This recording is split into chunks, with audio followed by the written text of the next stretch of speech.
Is this you? You're looking to buy a house and you have savings, but just not quite enough to get into today's real estate market? Well, you still have options, and Monique Johnson is here to talk about them. So Monique, you're saying even if we don't have enough money to buy a house, all is not lost? That's right, Tracy. I'm here to let you know that you still have options to get your money working for you, to perhaps top up what you already have saved, and so that you can buy when the time is right. So private lending, aka private mortgages, is one way. So private mortgages are typically anywhere from 1 to 3 years in length, and they're considered short term. Within that term, you would be entitled to interest-only payments from the borrower to you as the lender, and that would be considered monthly income, but that would be subject to income tax. If someone is new to the private lending realm, I would always advise that you should align yourself with a trusted mortgage broker, because this broker will have access to a pool of potential borrowers who've been vetted, right? But as a private lender yourself, right, you also want to apply that same due diligence, because the same way that a bank would be applying that due diligence to people who are seeking a loan, you want to do that because as a private lender, you are the bank. Okay, now let's talk money. What can you earn potentially becoming a private lender? Okay, so let's use $50,000 as the number. So if you're lending out $50,000, that would entitle you to a lender fee anywhere from 1 to 3%. So on the lower end, you're looking at $500, right? The borrower will also be required to cover all of the legal costs in terms of what they would need to secure the loan. So nothing would be out of pocket for you as the lender.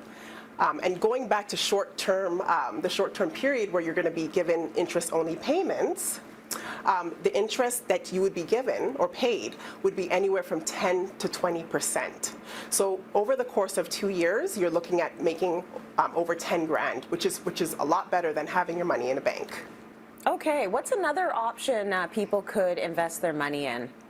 Okay, another way that you can get your money working for you, Tracy, is to also partner with like-minded investors. And I absolutely love this idea because it's the idea that I used when I got into the market years ago.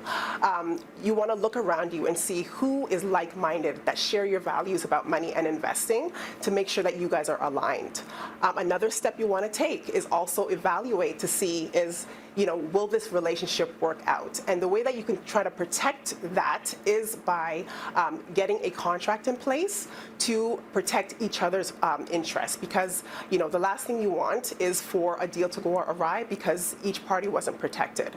Okay, so it can get pretty sticky. Like as you say, if you're working with like-minded investors, if you're working with family members, you definitely want that contract in place, I would say. So my question is, does the same apply if you're partnering with a family member to buy a property? And I assume it's going to be hell yes, because you don't want things to get sticky and be, have money and property together without having a contract, right? Hell yes, Tracy, as you said, because I've seen relationships, become severely affected because people did not protect themselves. At the end of the day, this is a business decision, and it should be treated as such. Yeah, I've seen way too many relationships blown up because there weren't proper contracts in place. So good advice there. Monique, any other ideas, investment ideas that we should be aware of?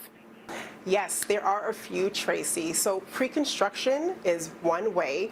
Another way that you can get your money working for you. So what's attractive about this is that with pre-construction projects, developers will allow you to have a extended deposit structure. So that means that the 10 to 20% that they're looking for as a deposit could be broken down in small increments over 1 to 3 years. So this is very attractive if you do not have the full down payment ready, right? But what's important to remember is that developers will require a pre-approval. They want to see that once you are ready to sign on the dotted line. So you will still have to be eligible to purchase something like that, right?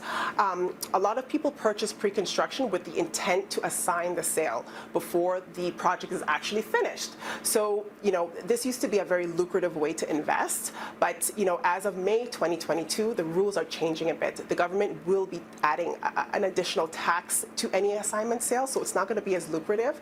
So this kind of investment would be good for somebody who plans to either live in the unit years from now, or they plan to rent it out when it's complete.